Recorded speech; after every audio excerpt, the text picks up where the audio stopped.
말씀해 주셨지만 저도 이렇게 목사님 목회하시는 곳에 와서 뭐 꼭 말씀 전하지 않더라도 이렇게 눈으로 좀 담아가고 싶었는데 이렇게 기회가 돼서 여러분과 함께 말씀으로 교제하게 돼서 감사하게 생각합니다. 뭐 아무래도 선교사니까 이제 또 우리가 선교 집회고 그래서 선교의 관점에서 좀 이 본문 말씀들을 나누게 될 것 같습니다. 우리가 선교라고 말할 때 우리 각자가 선교라는 단어를 사용하기는 하지만 실제로 그 이해는 굉장히 다르게 생각할 수 있죠. 선교라는 말을 하면서 이제 단기 선교를 다녀오신 분들은 아마 단기 선교를 생각할 수 있고, 또 아는 선교사님이 계신 분들은 선교라는 단어를 쓸 때 내가 경험했던 아는 그 선교사님의 사역을 생각할 수 있고, 뭐 또 선교 현장에 다녀오신 분들은 그 선교 사역을 생각할 수도 있고, 우리가 선교라는 단어를 사용하면서 각자 머릿속에 생각하는 그림이 조금 다를 수 있습니다. 선교를 제가 좀 나무로 만약에 비교를 해본다면, 나무로 비유를 해본다면, 우리가 조금 쓰는 그 정도의 차이는 있지만 대개 현재 우리가 선교를 사용할 때 나무로 비유하면 대개 잎이나 열매 정도의 관점에서 선교를 이야기합니다. 무슨 이야기냐면 대개 눈으로 드러나는 것을 가지고 선교라고 말을 하고 있습니다. 약간의 차이는 있지만 지금 선교학적으로나 우리 선교의 실행이나 모든 것이 약간 선교의 그 나무의 잎이나 열매 정도의 이야기를 가지고 선교를 말하고 있습니다. 열매로 하죠. 잎이라 그러기에는 잎만 무성하면 우리가 참 좀 스스로 자괴감이 들고 우리가 이러려고 선교를 했나 뭐 이런 생각이 들 수 있으니까 열매로 좀 해보겠습니다. 열매를 보면서 우리가 선교의 이야기를 한다는 거죠. 중요하죠. 열매가 있어야 되니까.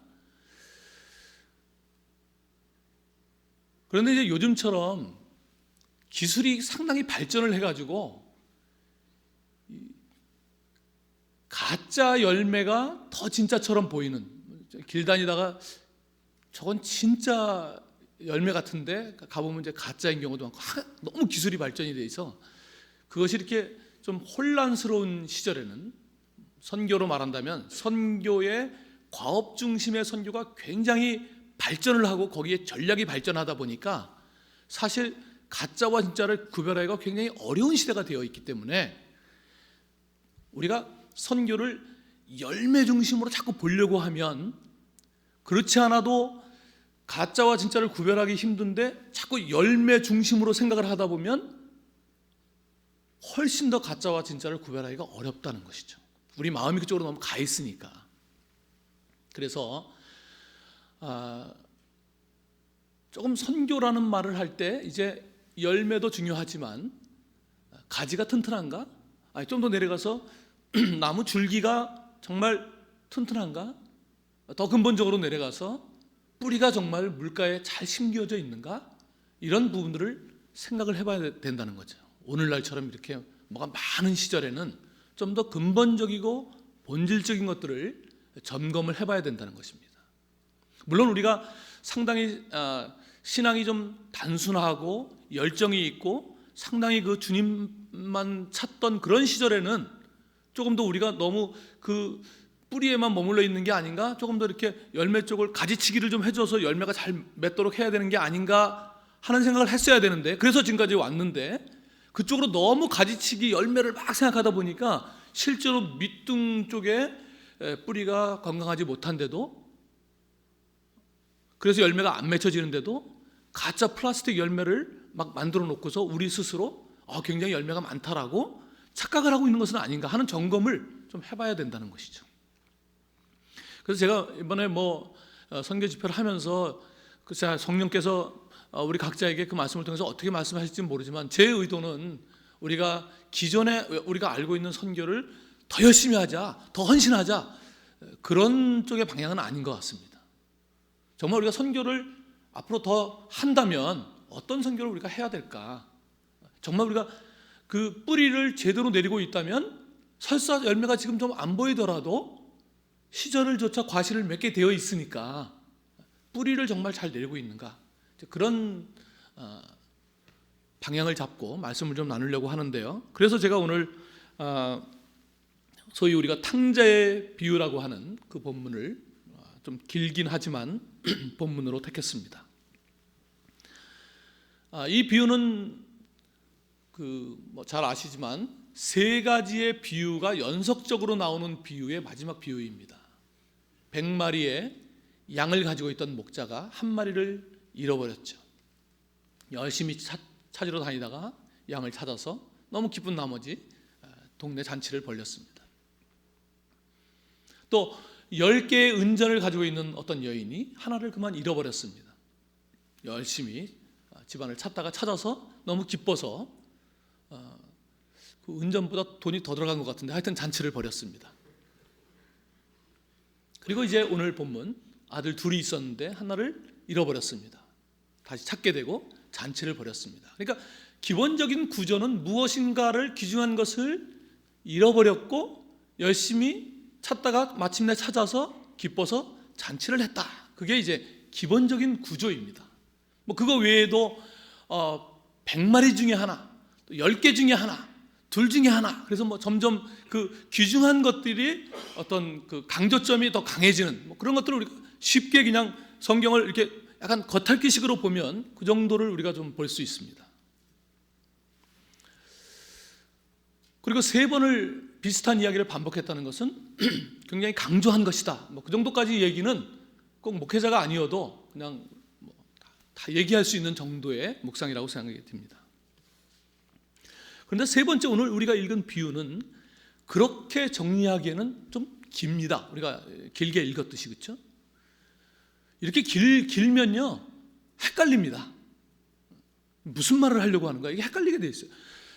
무엇인가를 잃어버렸고 찾아서 기뻐서 잔치를 했다.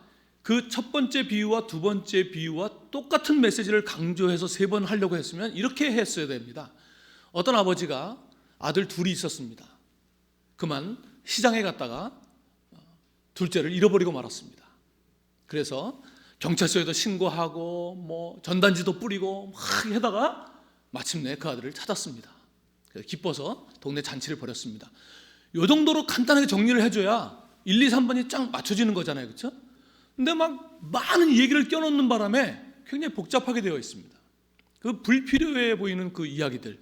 근데 사실은 그렇기 때문에 이 불필요해 보이는 이야기가 오히려 첫 번째, 두 번째, 세 번째의 연속성과 더불어서 세 번째 비유에서 정말 예수님께서 하나님 아버지의 마음을 드러내시는 이야기를 그 속에서 하고 있다는 것이죠. 그것이 제가 볼 때는 좀 선교적인 관점에서 볼 때 굉장히 선교의 본질적인 이야기를 우리에게 하고 있다, 이런 생각이 듭니다. 그래서 어쩌다 잃어버린 것이 아니라 오히려 이것은 잃어버리지 않을 수도 있었다. 그런 여러 가지 좀 첫 번째, 두 번째와는 차이가 나는 그런 이야기들을 조금 생각해 보면서 이 말씀을 묵상해 보려고 합니다. 제일 먼저 우리는 이 성경을 읽을 때 계속해서 그렇지만 앞으로 집회 때 그 본문이 다 그렇지만 이 말씀을 우리한테 하나님이 주신다 이렇게 하는 것은 굉장히 좋은 태도이긴 하지만 성경을 보는 관점에서는 좋은 태도는 아닙니다. 왜냐하면 이 본문을 듣고 있는 청중이 어떻게 이것을 느낄까를 이해하고 그래서 우리에게 어떤 메시지가 되는가를 봐야지 제대로 이해가 되는데 너무 직접적으로 우리한테 한다고 생각하면 사실 우리는 여기에 있는 문화적인 것들을 잘 모르기 때문에 우리한테 안 다가오는 것들이 많습니다. 그래서 여기서 우리가 참 이상한 아버지를 처음 만나게 되는데요. 이 당시의 문화, 예수님이 사시던 그 당시의 그 중동의 문화. 저는 이제 제가 아마 지금의 이스라엘보다도 훨씬 더 이 성경과 비슷한 문화가 제가 살았던 아프가니스탄일 것 같습니다. 그러니까 이란이나 다른 중동 국가는 너무 지금 발전이 많이 됐기 때문에 안 그런데 저는 이제 아프간에서도 어떤 종족에 들어가서 사역을 했는데 거기는 룻기 같은 문화가 그대로 있는 지금도 그 추수를 하면 이렇게 남겨놓고 그런 이 구약 본문을 이해하기에 너무 좋은 그런 문화를 그대로 갖고 아직도 옛날 문화로 살아가기 때문에 그런 관점에서 보면 이 아버지는 참 이상한 아버지라는 것이죠. 두 아들을 가진 아버지가 있었죠. 그 둘째가 아버지한테 이야기를 합니다. 아버지가 돌아가시면 제가 받을 유산을 좀 미리 좀 땡겨주시면 안 될까요? 그럼 이 당시에 정상적인 아버지는 어떻게 해야 됩니까? 내가 널 잘못 키웠구나. 그리고 사정없이 패야죠. 이 시대의 분위기라면, 요즘은 이제 패면 안 되지만 사정없이 몽둥이로 다리 몽둥이를 부러뜨려야죠. 그래서 절대로 이놈이 이제 보니까 이 유산을 갖고 지금 집을 튈 생각을 하는 것 같은데 그 생각이 없어질 때까지 옛날 말로 광에다가 가두어두고 아주 식음을 전폐하게 하고, 그래서 철저하게 반성하도록 아버지 앞에, 아버지 제가 잠시 정신이 나갔었나 봅니다. 절대로 앞으로는 그런 생각을 안 하겠습니다. 아주 통렬하게 반성을 하도록 매우 쳤어야 된다는 것이죠. 이 시대의 중동의 아버지라면 제가 말씀드린 것보다 훨씬 더 심하게 훈육을 했을 것입니다. 그래야 사회적으로 이해가 되는 아버지입니다. 사회적으로 적절하게 아버지가 자녀를 다루었구나, 그렇게 이야기할 것입니다. 왜냐하면 당시 문화에서 살아있는 아버지에게 유산을 달라고 말하는 것은, 말하자면 아버지가 빨리 돌아가셨으면 좋겠습니다 라고 하는 의미를 가지고 있기 때문에 그것은 아주 무례하고 당돌하고 아주 불효막심한, 전문용어로 호로자식이라고 말할 수 있습니다. 그런데 이 아버지가 군말하지 않고 유산을 주었다는 것입니다. 굉장히 이상한 아버지입니다. 시대적으로 정말 이해가 안 되는 그런 아버지죠. 만약에 이분이 유산을 주지 않고 아까 말한 그 당시 시대가 용납하는 정상적인 방법으로 아들을 훈육했다면 아들을 잃어버리지 않을 수도 있었다는 것입니다. 그런데 아버지께서 유산을 주는 바람에 아들이 기다렸다는 듯이 그것을 현금화시켜가지고 바로 나갔죠. 그러니까 아들이 집을 나간 것에 전적으로 아버지가 책임이 있다라고 말할 수는 없지만, 그 당시에 사회가 생각하는 대로만 했더라면 집을 안 나갈 수도 있었는데, 못 나갈 수도 있었는데, 그 이상하게 유산을 주는 바람에 아들이 나갔으니까 그 아버지에게도 아들이 나가게 된 일말의 책임이 있다, 이렇게 우리가 생각할 수 있습니다. 그런 원인을 제공할 면이 없지 않습니다. 여기도 이제 아버지들 많이 계시죠. 저도 두 아이의 아버지로 살아가고 있는데요. 살아가면서 제가 자꾸 이상한 아버지가 된다는 생각을 합니다. 내가 옛날 같으면 이렇게 아들한테 안 했을 텐데, 말하자면 이제 자꾸 제가 용납할 수 없는 것들을 용납하는 그런 쪽으로 간다는 것이죠. 그러면서 생각해 보니까 제 아버지도 지금 돌아가셨지만 생각해 보면 이상한 아버지셨다, 이런 생각을 요즘 와서 이제 하게 되는 것 같습니다. 우리 아들의 이제 프라이버시가 있으니까 제가 더 구체적으로 말하지 않겠지만, 하여튼 여러분이 들으면 저게 선교사 맞아 이럴 정도로 이상한 아버지로서의 행동도 많이 하게 됩니다. 아무튼 오늘 본문에 나오는 아버지는 저보다 훨씬 이상한 아버지입니다. 아들 속을 아버지들은 다 동의하시겠지만 아들 속을 너무나 잘하는 아버지가 그 유산을 주신 이유가 뭘까요, 여러분? 일단 잘 생각해 보세요. 유산을 주었다는 것은 아버지의 목적이 자식을 집에 붙들어두는 것이 목적이 아니라는 것입니다. 그렇죠? 자식을 집에다 붙들어두는 것 자체가 목적이었다면 아까 말한 대로 돈을 주지 말았어야 되죠. 근데 돈을 주었다는 것은 속아서 준 건 아니라고 생각이 듭니다. 제가 아버지의 경험으로 보면 눈만 쳐다보면 다 이렇게 보입니다. 거짓말이구나. 그러면서 줍니다. 그러니까 이 아이가 이걸 가지고 무슨 대단한 투자를 하거나 무슨 벤처 사업을 할 거라고 기대하고 준 것은 아니라고 생각이 듭니다. 이거 돈을 가지고 나가면 분명히 나가면서부터 술 처먹고 창녀촌에 가고 인생을 망치겠구나. 그래서 이상한 아버지라는 겁니다. 그거를 어떻게 아는데 돈을 줄 수 있냐는 거죠, 아버지가. 그러니까 적어도 집에다 붙들어두는 것이 아버지의 궁극적인 목적은 아니었다는 것입니다. 그러면 거기서 조금 더 논리를 발전시키면 아들이 집에 돌아오는 것 자체가 아버지의 목적은 아니라는 것이죠. 그렇지 않습니까? 집에다 붙들어 두는 게 목적이 아닌데 아들이 집에 들어오는 것 자체가 어떻게 목적이 될 수 있어요? 그럼 처음부터 내보내지 말았어야 되죠. 그래서 제가 오늘 제목을 도대체 아버지는 뭘 기다리시는 건가? 자식이 집에 돌아오는 걸 기다리는 것이 아니라면 도대체 아버지는 지금 뭘 기다리시는 건가? 제가 볼 때 그 질문이 이 비유를 이해하는 핵심이라고 생각이 듭니다.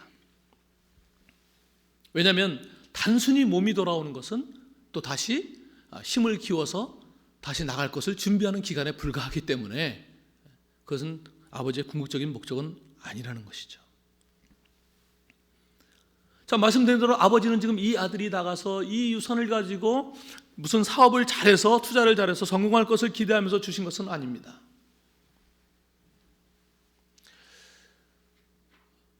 뭐 여러분도 그런 것들 느끼는지 모르지만 저는 이제 아버님이 저희 아버지가 2009년에 제가 이제 한국에 있다 다시 싱가포르로 나가고 금방 몇 개월 안 돼서 돌아가셨는데 요즘 자꾸 시간이 가면서 아버지를 복귀해 가는 것 같은 느낌을 듭니다. 이제 뭐 아들이 막내가 군대 갈 때 제가 막내니까 아버지가 제가 군대 갈 때 이런 마음이셨겠구나, 이런 것들이 이제 그때서야 이렇게 이해가 되는 그런 일들이 생기는 것 같습니다. 그러면서 보니까 이제 아들을 봐도 제가 알 것 같고, 내가 옛날에 여러 명목으로 비슷한 책값을 이리저리 제목을 바꿔갖고 막 돈을 타냈던 것을 아버지가 다 아셨겠구나, 이런 생각을 요즘 하게 된 것 같습니다. 뭐 대학을 안 나오신 아버지가 뭐 이런 원서 이런 걸 아시겠나 하고 이렇게 막 했는데 다 아셨을 것 같다는 생각이 듭니다. 제 얘기는 아니지만 제가 이제 들은 이야기 중에 이런 이야기가 있습니다. 박찬석 교수라고 혹시 들으신 분들 계실 거라고 생각이 듭니다. 경북대 총장을 지내신 분인데 이분이 그 산청이라는 지역에서도 아주 시골에 사셨다 그래요. 그러니까 시골에서 뭐 아주 가난한 집에 사셨다 그래요. 시골에서도 아주 가난한 집에. 그런데 공부를 좀 잘해가지고 중학교를 그 당시에 산청에서 그래도 가장 가까운 대도시인 대구로 유학을 오게 되었다고 합니다. 대단한 거죠. 그 시골 동네에서 공부를 잘해갖고 이제 가난한 집이지만 아마 뭐 동네 사람들이 도움을 줬는지 하여튼 중학교를 대구로 나왔는데, 대구로 나와서 공부를 하다 보니까 이제 확실히 대도시는 다른 거죠. 이제 시골에서는 좀 그래도 잘한다 그래서 들었는데 대구에 와서 공부하니까 이게 잘 안 되는 거예요. 그래서 한 학기를 딱 맞췄는데 반에 그 당시에 클래스가 이제 아이들이 많았으니까 68명 중에 68등을 한 거죠. 그 이제 방학 때 고향을 가야 되는데 큰일 난 거예요. 이게 뭐 동네에서 기대하는 게 있잖아요. 그리고 어려운 가난한 형편에 자기를 거기까지 보냈는데, 그래서 이제 이 어린 마음에 이 박찬석 학생이 성적표를 이제 고치게 되죠.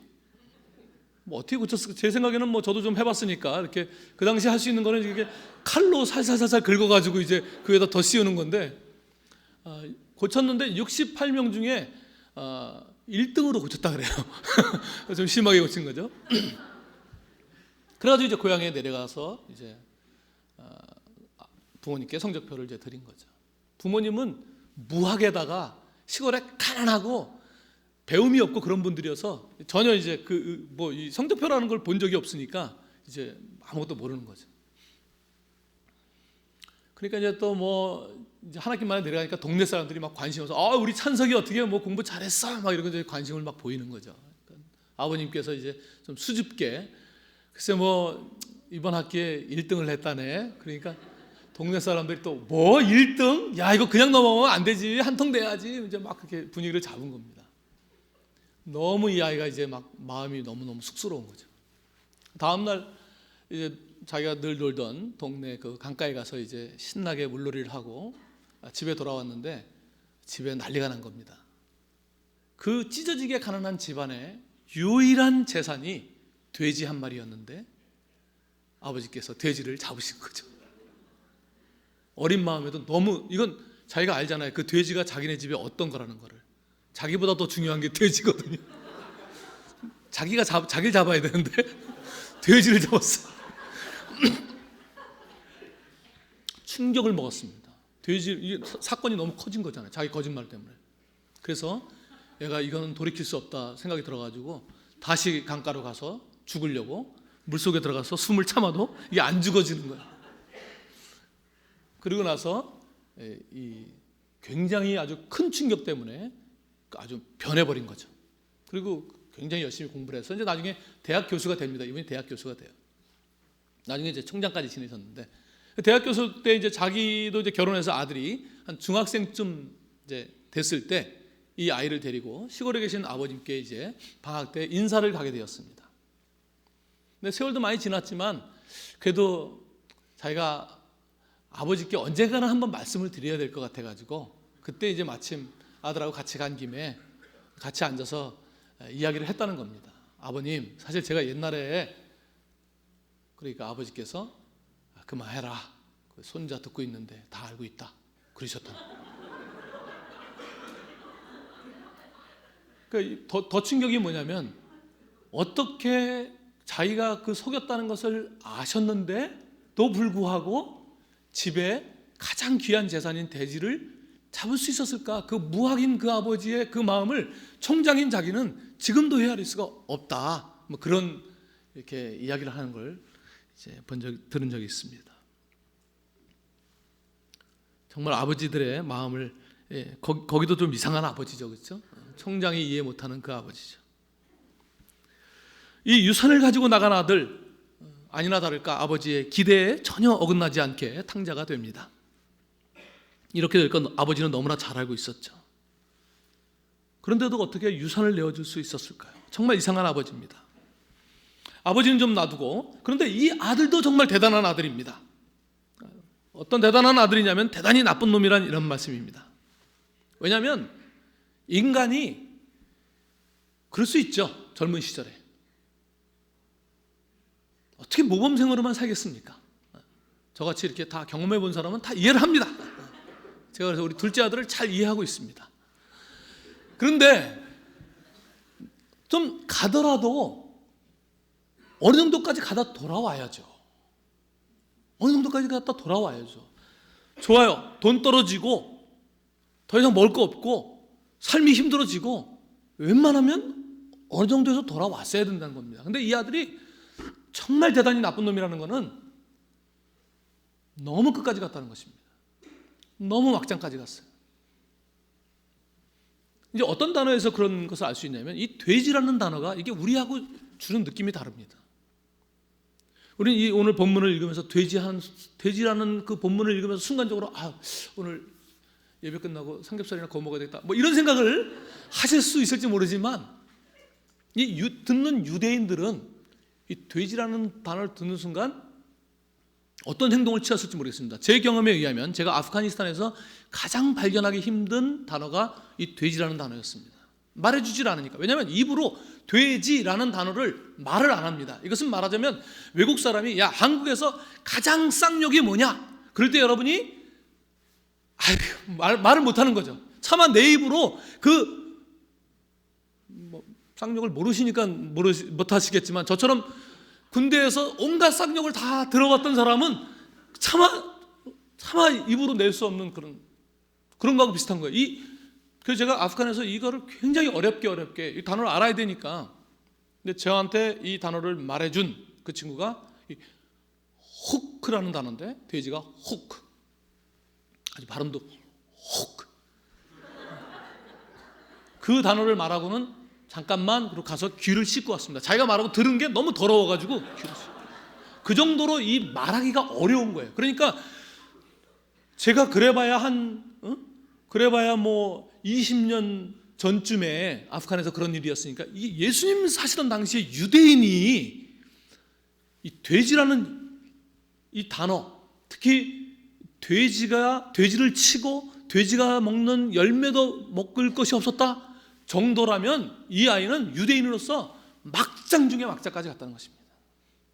정말 0.001%의 가능성만 있어도 거기를 가지 절대로 돌아오지 않는 게 우리 인간이라는 것을 보여주는 거죠. 그렇죠? 하나님 도와주세요 라고 말하지만 실제로는 하나님께 100% 의지하기보다는 내가 하여튼 0.001%에 가는 거기까지 해보고 다 안 되면 그때 하나님한테 오는 거지. 뭐 언제 우리가 좀 남아 있는데 돌아온 적이 있습니까, 사실. 하여튼 이게 유대인의 청중에서의 입장을 보면 너무 끝까지 갔다는 것입니다. 이 아들은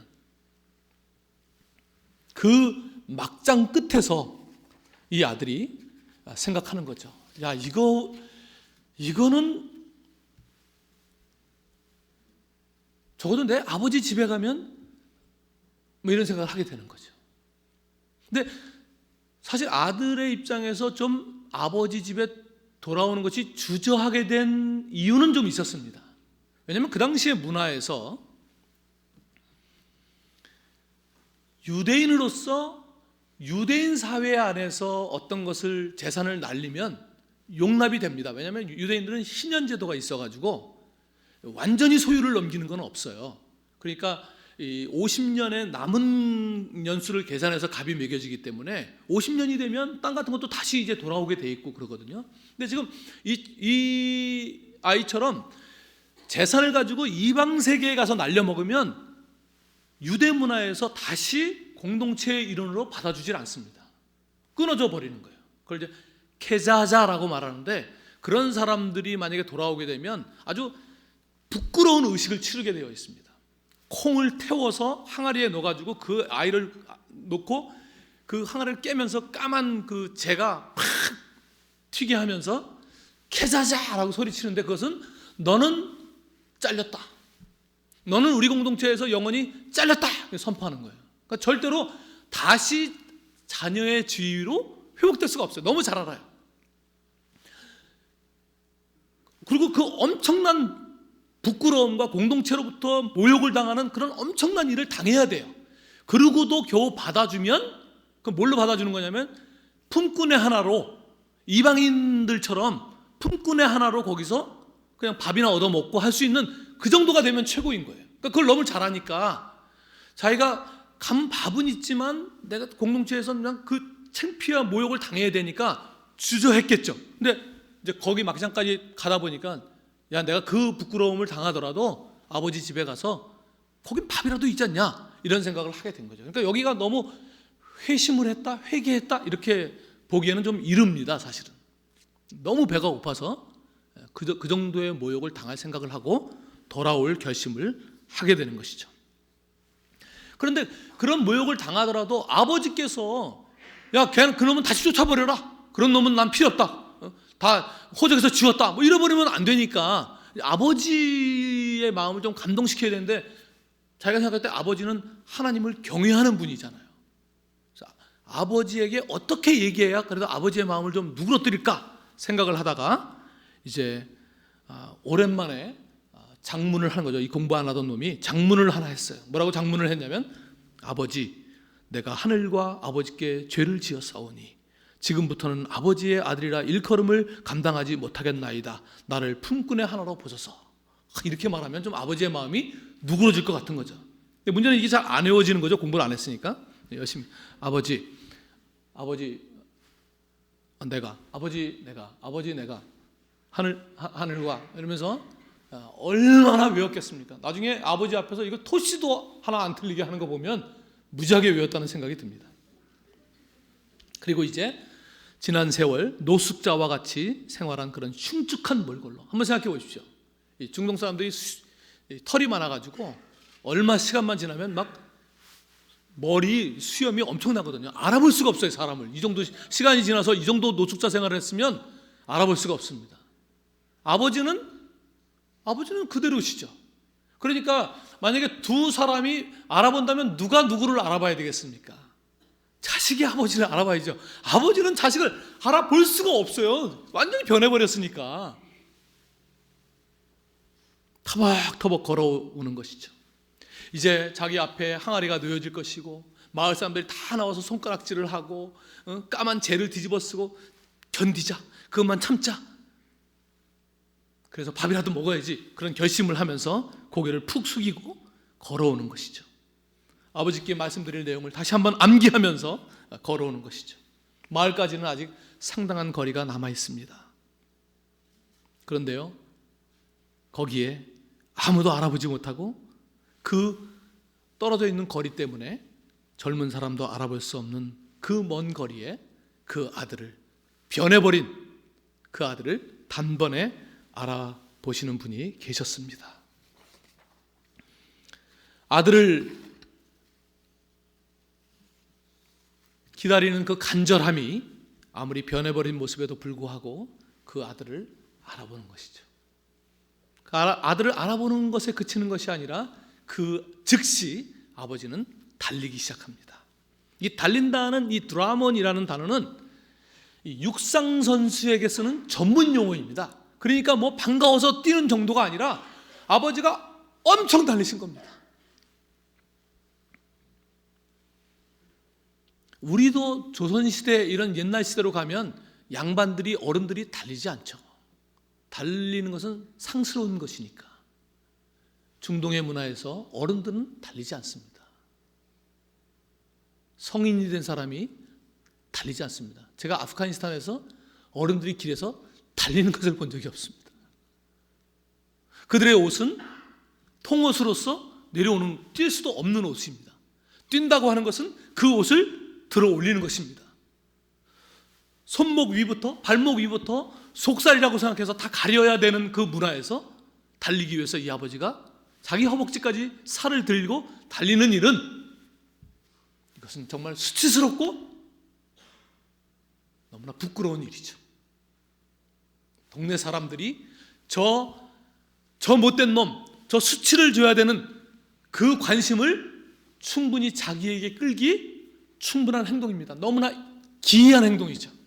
그 점잖은 그 마을에 상당히 명망 있는 그 어른이 허벅지를 보이고 저렇게 열심히 뛴다고 하는 것은 사람들의 이목을 끌기에 충분하고 너무나 창피스러운 일입니다.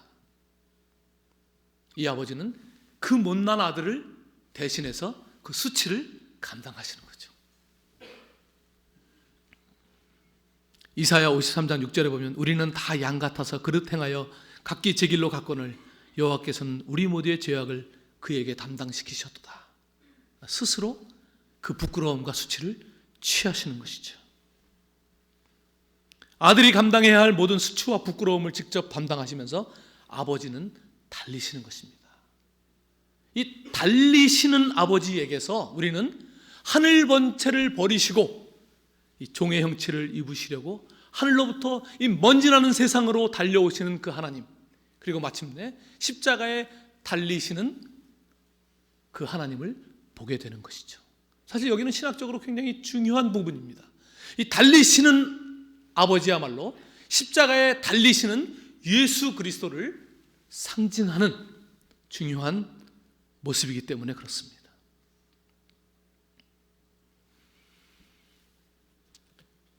제가 지금 영국에 잠시 가 있는데 영국에 가기 전에 비자를 신청하기 위해서 한국에 들어가서 어머님 집에 잠깐 있었습니다. 오래된 물건을 정리하다가 돌아가신 아버지의 물건 중에서 편지 한 묶음을 제가 발견했습니다. 옛날에 다 아버지 물건 돌아가신 다음에 정리했다고 생각했는데 또 아버지의 물건 중에서 이렇게 보니까 편지 한 묶음이 이렇게 나왔습니다. 그래서 이렇게 열어보니까 30대 초반에 제가 이제 아프가니스탄에 막 갔을 때, 그 당시에는 뭐 이메일이라는 것도 없고, 뭐 이메일이 바깥에는 있었겠지만 아프간 안에서는 뭐 이메일 그런 게 없었으니까 손으로 마치 군대에서 보내듯이 아버님 전상서 해가지고 이제 30대 초반에 이 아들이 아버지께 아프가니스탄에서 보냈던 그 편지들을 아버지께서 이렇게 모아놓으신 것을 뭐 하나밖에 없는 거죠. 요즘처럼 이렇게 막 카피해서 보낼 때가 아니니까 제가 쓴 편지를 모아두신 걸 봤습니다. 오랜만에 제가 아버지께 보냈던 편지를 읽게 되었습니다.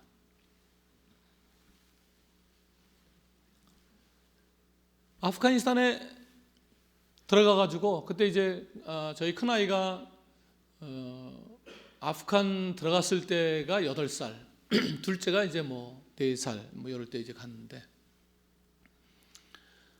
저희가 생각했던 것보다 이제 사실 선교지를 간다는 것은 모르기 때문에 가는 것입니다. 알면 못 가요. 아브라함이 가나안 땅이 그럴 줄 알았으면 갔겠습니까? 모르기 때문에 우리가 가는 건데, 여러분들 다 여기 몰라서 오셨잖아요, 그렇죠?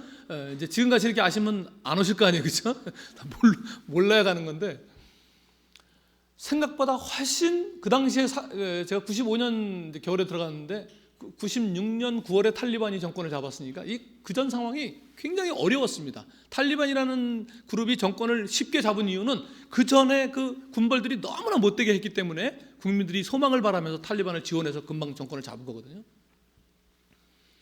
6개월을 딱 지났는데 여기선 도저히 아이를 키울 수가 없구나, 그런 생각을 했습니다. 오늘 간증 시간에 제가 다 얘기할 수 없지만 하여튼 힘든 것 중에 하나가 그거였습니다. 그래서 8살 난 아이를 결국 떼어 놓아야 하는 결정을 하게 됩니다. 왜냐하면 거기서 집 바깥으로 나갈 수가 없었으니까. 나가면 납치가 너무 심해갖고 현지인 아이들도 막 납치하고 정부가 없으니까 이게 막 군벌들이 어디서 와서 뭘 뺏어가는지 모르니까 너무 복잡한 세상이 그 당시에는.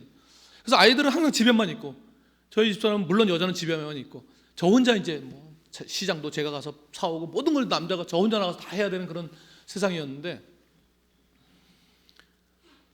어린아이야 엄마하고 있으니까 있지만 이 초등학교 아이가, 제가 저도 공부를 안 하는 사람이니까 공부가 중요하진 않은데 나가서 아이하고 친구하고 놀 수도 없고 집에만 어떻게 있습니까? 또 전기가 있어서 텔레비를 할 수 있는 그런 것도 아니니까 아무것도 없으니까 이게 어떻게 할 수가 없는 거예요. 그래서 할 수 없이 이제 알아보니까 이웃 나라인 파키스탄에 선교사 자녀들을 이렇게 보딩 스쿨이 하나 조그맣게 있다고 얘기를 들어가지고 이제 거기를 8살짜리를 데려갑니다. 물론 어렵죠. 저는 이렇게 제가 어렸을 때 좀 부모님하고 떨어져 있어갖고 이렇게 아이랑 떨어지는 걸 싫어하거든요.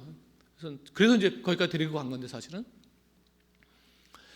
그래서 이제 파키스탄에 있는 높은 산에 있는 조그만 교회에서 하는 그 선교사 자녀 학교에, 파키스탄도 안전하지는 않지만 또 아프간에서 보면 거기가 또 낙원이거든요. 그래갖고 이제 거기다가 이제 가가지고 한 달 동안 아이랑 잘 이렇게 있었더니 처음에는 자기는 절대로 안 간다 그러다가 이제 또 큰 아이는 8살이라도 큰 아이더라고요. 눈치, 부모님이 뭘 바라는지 이런 걸 다 보고 자기가 한 달 지나고 나서 여기 있겠다고. 그래갖고 이제 아이를 거기 띄워놓고 이제 저희가 들어갔거든요.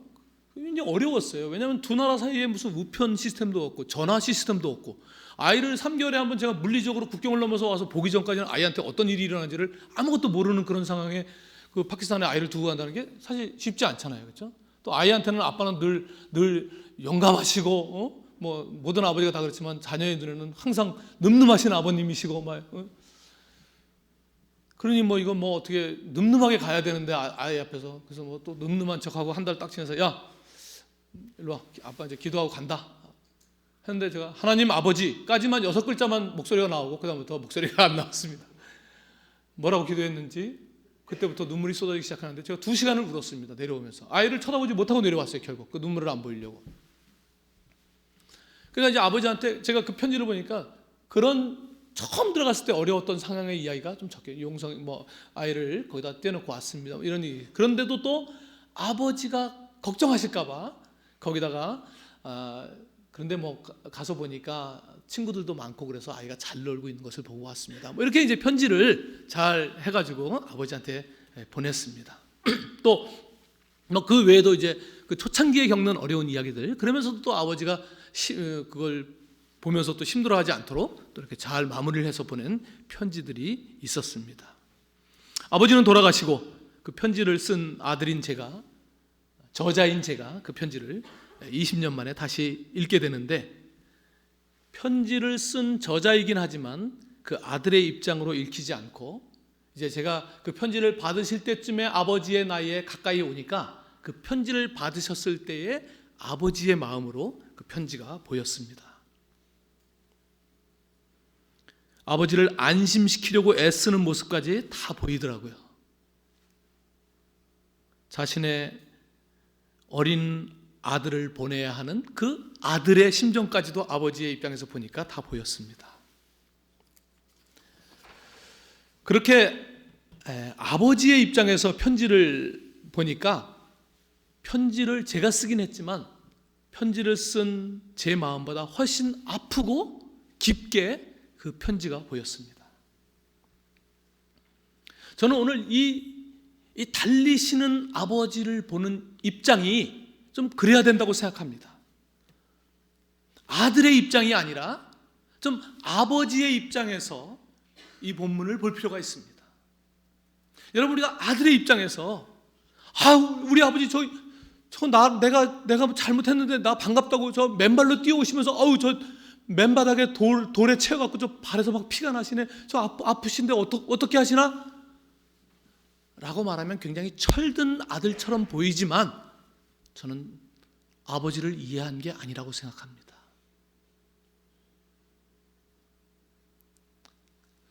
우리 아버지 너무 아프시겠다. 너무 힘드시겠다. 그것은 사실 아버지를 전혀 모르는 것이죠. 달리시는 아버지의 입장에서 보면 지금 발에서 피나는 것이 아픈 것이 아니라 뭐부터 보여야 됩니까? 우선 저분이 내 아버지셨나? 내가 아버지를 너무 몰랐구나. 지금 이 문화를 아는 아들이, 자기가 받아야 될 수치와 모든 것을 계산하고 오는 이 아들이 그 상상할 수 없는 수치의 모습, 그 행동을 하는 아버지를 보면서 내가 아버지를 너무 몰랐구나. 나에게 아버지는 유산이나 줄 줄 알고 돈 필요하면 돈이나 주고 그런 자원 공급처 정도였지, 저런 아버지였다는 모습을 처음 깨닫게 되는 거죠. 그러면 뭐가 보여야 됩니까? 그때 내가 아버지 저한테 유산 주실 수 있으세요? 라고 말할 때 그 아버지의 심정이 어땠을까가 보여져야 되는 것이죠. 그리고 자기는 아버지 다 잊어버리고 나가서 그 돈이 있는 동안 신나게 먹고 즐기는 동안 아버지가 어떻게 하루하루를 살아갔을지의 아버지의 마음이 보여야 되는 거죠. 처음부터 그것이 다, 그러니까 제가 지금 무슨 말씀을 드리려고 하는 거냐면 십자가에 달리신 예수 그리스도를 보면서 얼마나 아프실까? 그게 하나님에 대한 정당한 평가입니까, 우리가? 예수 그리스도가 십자가에서 피 흘리시는 그 고통, 그런 이야기 우리가 고난주간에 많이 하지만 예수 그리스도가 피 흘리는 고통 정도를 이야기하는 것은 하나님께서 우리를 처음 만드셔가지고 자기 형상대로 만드시고 너무 기뻐하시면서 이제 이 자기 형상을 닮은 이 피조물들과 함께 하늘의 진리를 나눠주시고 살아갈 그 기쁨으로 가득 차신 아버지가 그걸 하나도 생각하지 않고 아버지를 떠나버리고, 그리고 그 백성을 만드셨는데 그 아버지의 마음을 이해하지 못하고 또 자기네들만 생각하면서 살아온 그 긴 세월 동안 아버지가 어떻게 달려오셨는가가 보여져야 되는 거 아니겠습니까? 그렇지 않으면 그 피 흘리는 고통 정도를 보여주려고 하나님이 그 일을 하신 게 아니잖아요. 그러니까 아버지 입장에서 이것을 본다는 것은, 제가 오늘 이야기해도 우리가 앞으로 평생 그것을 연구해야 되겠지만, 지금 우리 입장에서 아버지를 보면서 아버지를 굉장히 이해해 주는 것이 아버지에 대한 정당한 묵상이 아니라는 것입니다. 저는 이 아들이 제가 말씀드린 후자 아버지가 보였다고 생각합니다. 저 아버지 저 피 흘려서 어떻게 하나, 그 정도가 아니라 상상하지 못한 아버지를 보면서 자기가 한 번도 그동안 몰랐던, 생각해보지도 않았던, 항상 내 중심으로 나에게 아버지가 무엇을 줄 수 있을까 정도만 생각했던 그 아들이 처음으로 아버지를 보면서 아버지의 입장에서 자기도 보이고 자기의 행동도 보이고 그 아버지의 고통이 어땠을까를 보이는, 그것이 회개를 가져오는 것입니다. 회개는 여기서 일어나는 것이죠. 아버지의 마음을 본 자들이 회개하는 것입니다. 내가 배고파서 회개하는 것이 아니라, 그것이 돌아오게 하는 원인은 줄 수 있을지 모르지만 진정한 회심이라는 것은 아버지가 어떤 분인지를 알 때 우리 안에 일어나는 것이죠. 왜냐하면 우리의 헌신이라는 것은 하나님의 은혜를 깨닫는 정도 범위 내에서 헌신이 일어나는 것이에요. 우리에게 헌신이었다면 우리는 아버지 하나님의 은혜를 아직 모르는 것이죠. 이 아들은 철저하게 진정으로 회개가 일어났을 것입니다. 그래도 자기가 애써 외워서 그랬는지 모르겠지만 하여튼 그 멘트를 하긴 하더라고요. 근데 아버지는 그 아들이 마지막 외운 말을 마치기도 전에 그 말을 막으시고, 그리고 그 아들의 지위를, 상상할 수 없는 모든 문화를 깨면서 그 아들의 지위를 즉시로 회복시키시고 잔치를 준비하시죠. 이제야 아버지가 그토록 바라시던 아버지와 아들의 관계가, 친밀함이, 다정함이 회복되는 것이죠. 아버지가 기다린 것은 아들의 몸이 돌아오는 것을 기다리는 것이 아니라 그 위험을 감수하면서 그 아들의 인생이 망쳐지는 것을 감수하면서 유산을 주신 이유는 아들과 아버지와의 원래 관계를 회복하기를 원하신 것입니다. 그냥 몸이 집에 계속 있다고 해서 그 아버지를 아는 것이 아니기 때문에 그 아들의 인생이 망가지는 것을, 그 위험을, 사실 아들이 힘든 게 아니라 그것을 뻔히 아는 아버지가 힘들잖아요. 그렇죠?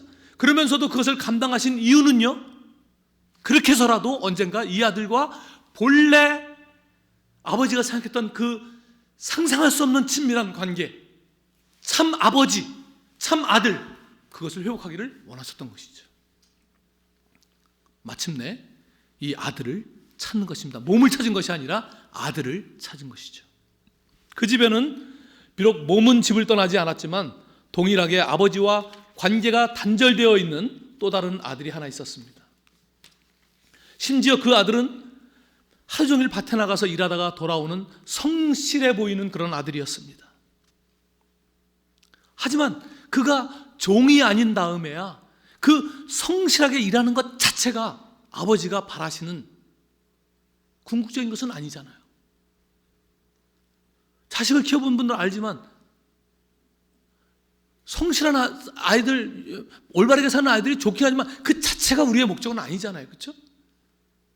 아버지와 아들과의 그 아버지를 알고 그냥 너무 모범적이고 나한테 물어보지 않고 매일 똑같은 선물, 돈만 생기면 선물을 나한테 준다. 그게 그렇게 행복한 일일까요? 아니죠. 그 아들과의 관계에 대화가 되고 있고 정말 마음이 나누어지고 그것을 우리가 바라는 것 아니겠습니까? 한 번도 집을 떠나지 않고 성실하게 직무를 담당해도 이 아들은 아버지를 몰랐습니다. 유대인들이 그랬죠. 성실하기 위해서 그 아버지의 말씀을 그대로 지키기 위해서 온갖 율법을 만들어서 지키면서도 아버지의 마음은 하나도 이해하지 못하는 그런 단절된 관계의 아들들이었던 것이죠. 아버지의 표현에 의하면 이 아들은 항상 아버지와 함께 있었다는 것입니다. 공간에 함께 있었다는 것이죠. 물리적으로는 항상 함께 있었지만 그는 아버지를 향해서 있지는 않았던 것이죠. 큰아들이나 막내는 그 두 아들에게 공간의 차이는 있었지만 동일하게 아버지는 자신들에게 유산을 주실 수 있는 자원 공급처였지 진정한 의미의 아버지는 아니었다는 것입니다. 여러분, 우리는 어떻습니까? 우리는 지금 아버지를 향하여 있는 것입니까? 아니면 아버지를 찾고 열심히 간구하지만 아버지가 우리에게 주실 어떤 것을 향해서 있는 것입니까? 때로 우리는 이 큰아들이 작은 아들을 찾으러 갔어야 했다고 말합니다. 선교를 말하는 사람들이 이 본문을 사용해서 큰아들이 작은 아들을 찾으러 갔어야 된다고 말합니다. 전도하고 선교해야 한다는 주장을 하기 위해서 우리가 이 본문을 사용합니다. 하지만 자신도 관계를 잃어버린 그 큰아들이 설사 의무적으로 나가서 작은 아들을 만난들 무슨 이야기를 할 수 있겠습니까? 내가 아버지와의 관계가 없는 그가 그 동생을 만나가지고 할 수 있는 일이란 일단 데리고 가긴 가야 되니까 내 청바지 넣어줄게 그런 얘기 하겠죠. 그걸 우리가 전문용어로 물질적인 선교, 프로젝트 선교 이렇게 말하는 것입니다. 할 수 있는 게 프로젝트밖에 없어요. 왜? 만약에 이 큰아들이 아버지를 알았더라면 설사 말하는 게 좀 어눌해도 가가지고 그 표정 속에 너 아버지가 너를 요즘 유행하는 그 화법, 동사가 없는 그 화법, 이렇게만 했더라도 진정으로 관계만 있었다면 동생이 그 얼굴 표정을 보고서라도 쫓아왔을 것입니다. 그런데 내가 아버지를 모르는데 가서 무슨 얘기를 할 수 있겠습니까? 이 아들은 나갈 수도 사실은 나가서도 안 되는 아들이죠. 예수님께서 주신 제자 삼으라는 말씀은 제자에게 주신 말씀이지 제자가 아닌 사람에게 주신 말씀이 아닙니다. 제자가 되지 않고 어떻게 제자를 삼을 수 있겠습니까? 제자란 그리스도와의 그 깊은 관계를 통해서 그 마음을, 그 하나님 아버지의 마음을 바르게 이해한 그런 사람이기 때문에 그런 것이죠. 저는 오늘 선교의 도전이 여기에 있다고 생각합니다.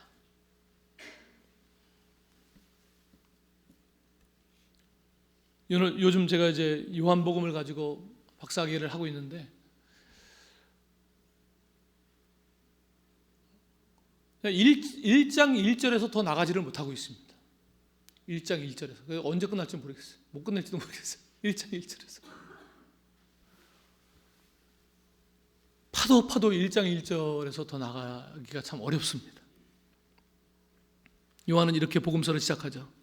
태초에 말씀이 이미 존재하고 계셨다.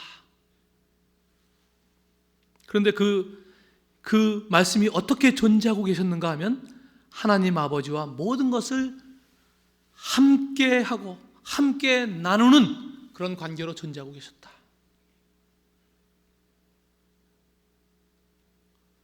그 함께 계셨다고 할 때 그 함께라는 게 사실 적절한 번역이 아니거든요. 그래서 제가 진도를 못 나오고 있는데, 다른데 내가 너와 함께 하겠다, 내가 영원히 너와 함께 하겠다, 그럴 때 함께는 다른 전치사를 씁니다. 근데 여기에만 특별하게 비동사 플러스 이 전치사는 딱 한 번만 나와요. 그러니까 너무 심오한, 함께 조합이 안 돼. 비동사 플러스 이 to라고 하는, be with가 아니라 be to라고 하는 동사는 함께 만나면 안 되는 동사인데, 그 동사를 거기다가 요한이 처음 한 번 딱 처음 1장 1절에 쓰고 있어요. 신묘막측한 관계를 설명하기 위해서. 그래서 이 말씀과 하나님과의 관계는 정말 뭐 공간적으로도 함께하고 서로 교류적으로도 함께하는, 이 우리가 함께라고 말하는 단어로 쓸 수 없는 너무나 밀접한 관계를 설명하는데, 그거로도 설명이 안 되니까 세 번째 가서 뭐라 하냐면 그 말씀이 곧 하나님이다. 어떻게 신비를 표현할 수 없는 거죠. 아무리 가까워도 두 개가 너무 밀접되어 있는 그 정도를 넘어서는 그분들이 한 본체이시다, 그 얘기를 세 번째 가서 또 하는 거니까 이게 너무너무 심오한 얘기를 합니다. 그래서 그렇게 세상을 창조하기 이전에 심오한 그런 너무나 아름다운, 우리가 인간적으로 상상할 수 없는 관계를 갖고 있었던 그분들께서 어떤 결정을 하시냐면, 이 아름다운 관계를 우리끼리만 누릴 것이 아니라 우리의 형상을 닮은 피조물을 만들어서 우리가 이 사랑을 나누자, 이 관계를 나누자. 그래서 바로 그 말씀을 통해서 세상을 창조하게 됩니다. 그리고 자기 형상대로 만들었습니다. 왜 형상대로 만들었습니까? 관계를, 이 삼위일체의 깊은 관계를 우리 피조물에게도 나누고 싶어서 만든 것이죠. 과업을 위해서 만든 것이 아닙니다. 이 신비로운 친밀함과 관계를 우리와 교제하기 위해서 나누신 것이죠. 그래서 요한복음 17장에 예수님께서 하늘 아버지께 기도하실 때 지속해서 하시는 말씀이 뭐냐면, 그 창조 이전에, 세상이 만들어지기 이전에 그 영광으로 나에게 영광스럽게 하시옵소서. 그 창조 이전의 이야기를 계속 예수님 하십니다. 내가 가서 너희들이 있을 곳은 말고 다시 와서 너희를 데려가겠다. 그리고 너희들이 내 안에, 아버지가 내 안에 있는 것처럼 내가 너희 안에, 너희가 내 안에, 아버지와 내가 너희들 안에서 거하겠다. 내가 너 안에, 네가 내 안에, 이 얘기를 반복적으로 10장에 하십니다. 선교의 목적은요, 삼위일체 하나님의 이 친밀한 관계 속으로 우리를 다시 부르시는 일을 하시는 것입니다. 그러니 우리가 선교를 하겠다고 하는 우리가 하나님과의 이 친밀한 관계를 경험하지 않고 어떻게 다른 사람들을 예수님의 기도처럼 우리가 하나가 된 것처럼 저들도 하나가 되게 하여 주십시오 하는데, 그 하나됨으로 부르시는 것이 선교의 근본적인 본질인데요, 그것이 없으니까 가서 교회로 데려오기만 하면 된다 그러니까 식민지적인 선교가 있고 물질적인 선교, 이거는 사실 하나님의 원래 속성을 보면 말이 안 되는 선교거든요. 그렇게 해가지고 뭔가 겉으로는 열매가 달리는 것 같은데 현지인들 마음속에서 보면 그저 선교사들을 볼 때 무슨 우리한테 좀 좋은 거를 줄 수 있는, 봉급을 줄 수 있는, 그래서 그런 자원이 끊기면, 선교사가 떠나면 선교가 있었던 것이 사라져버리는 그런 선교를 도대체 왜 인생을 걸고 왜 하는 겁니까? 할 필요가 없잖아요. 누구조차고 하는 것입니까 그것이? 작은 기간 동안이라도 내가 하나님과의 경험한 것들을 그들과 함께, 뭐 물질이 있거나 없거나 내가 그런 삶으로 그들과 함께 하면서 나누었다면 그렇게 되지 않겠죠. 저는 사실 선교사로 제가 오랫동안 준비했고, 그래서 아프가니스탄 갈 때 저는 항상 하나님께서 선교사로 준비할 때, 대학교 때 선교 헌신하고 이제 한 10년이 아프간 들어갈 때 보니까 10년 정도가 준비됐더라고요. 그래서 제가 아프가나 가면서 아프가나 너희들은 죽었다고 복창해라. 하나님이 드디어 나를 보내신다. 왜냐하면 제가 선교사로 준비할 때 좀 이제 중간중간에 어려울 때 아예 가지 말까? 그러면 하나님께서 항상 아무것도 염려하지 마라. 밟는 곳마다 다 주겠다. 두려워하지 말라. 네가 열면 닫을 자가 없고 계속 그런 말씀을 주셔가지고 저는 아프간이 다 죽어버릴 줄 알았어요. 제가 가면. 아프간 지금도 저렇게 멀쩡한데 제가 죽었죠. 아무것도 두려워하지 말라. 그 말씀만 계속 보여줬는데 아프간 가서 보여주신 말씀은 그 다음 절 몸은 죽여도 이런 말 아니 그거 두려워해야 되는 거 아닌가? 생각합니다. 그래서 저는 성경 번역 선교사로 사실 잘 준비해서 간 케이스인데 성경 번역을 한 구절도 번역하지 못했습니다. 하나님이 얼마나 방해를 하셨냐면 아예 정권을 바꿔버리셨잖아요.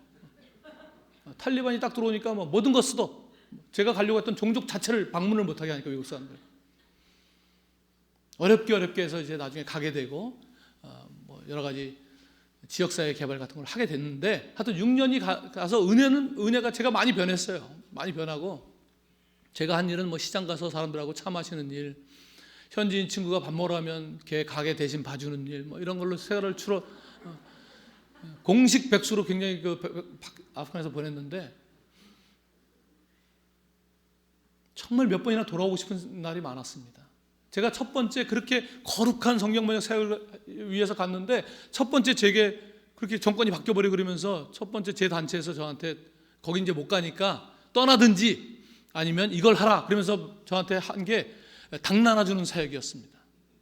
난민촌에 많은 난민들이 와 있는데 너무나 영양실조 걸린 애들이 많아가지고 거기에 닭을 줘서 이제 키우게 하고 계란을 먹게 하는 그런 사역인데 그 광야에서요 제가 뭐 닭은 먹어볼 줄 알았지 제가 닭을 그래갖고 이제 현지인 친구로 닭을 전공한 현지인 친구하고 둘이 하는데 제가 현지인을 가르치는 게 아니라 현지인 친구가 전문가예요. 그 친구는 러시아까지 가서 유학을 갔다 온 석사기가 있는 친구였으니까 걔 조수였어요. 제가 그 친구가 백신 주사 놓을 때 제가 닭날개 딱 옆에서 붙들어주고 정말 제가 10년 동안 성경 번역 선교하고 준비를 하고 이렇게 왔는데 제가 이거 그냥 단기 선교로 와서 해도 되는 이게 닭날개 붙들어주는 거 이런 걸 하려고 나를 이렇게 10년 동안 훈련시켜 저 정말 헷갈렸습니다.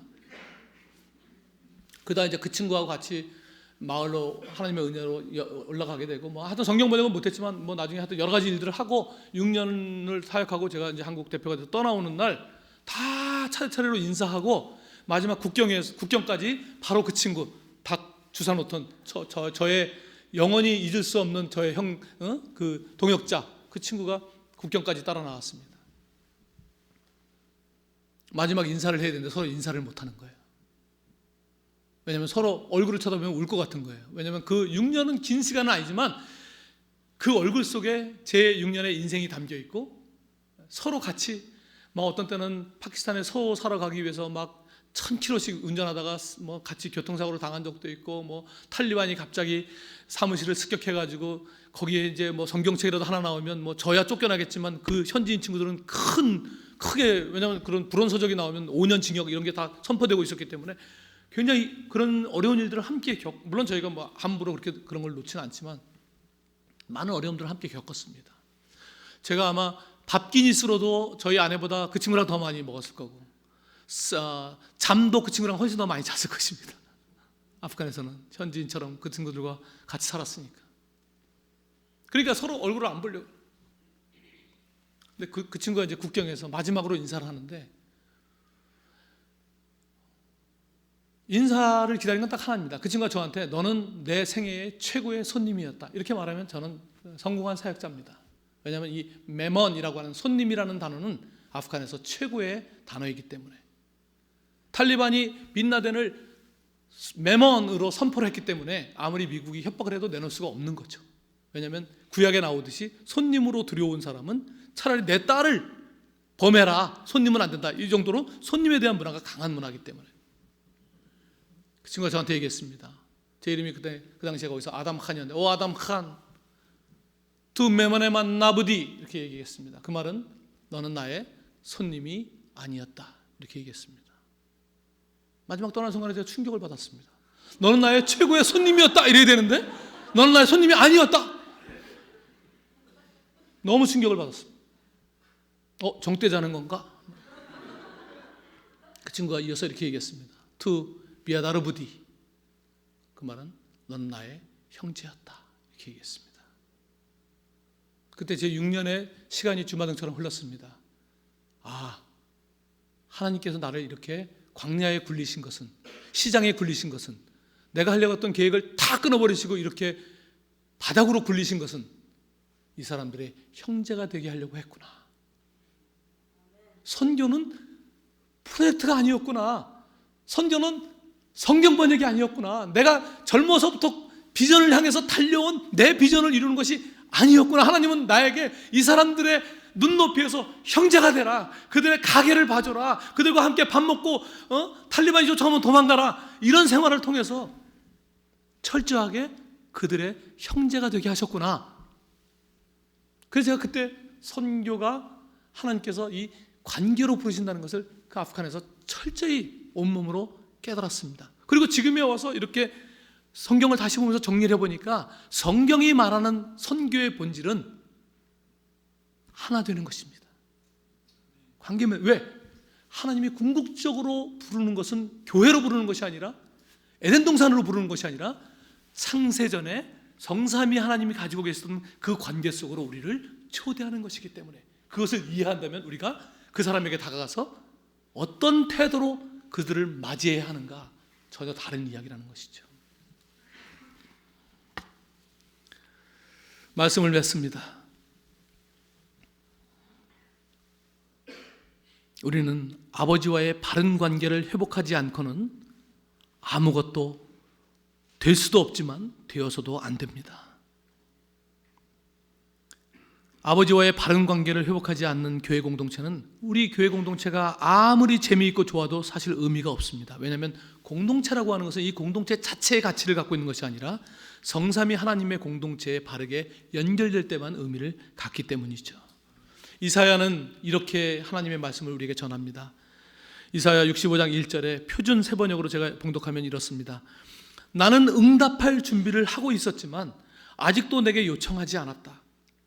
누구든지 나를 찾으면 언제든지 만나려고 준비를 하고 있었지만 아무도 나를 찾지 않았다. 내 이름을 부르지도 않던 나라에게 나는 나 여기 있다, 나 여기 있다 하고 말하였다. 제멋대로 가며 악한 길로 가는 반역하는 저 백성을 맞이하려고 내가 종일 팔을 벌리고 있었다. 무슨 얘기입니까? 주님은 우리와 그 관계를 회복하기를 원하신다는 것입니다. 오늘 하나님께서 세우신 이 아름다운 공동체가 하나님과 바르게 관계를 맺고 또한 여러분 각자가 하나님과 바른 관계를 회복할 수 있기를 바랍니다.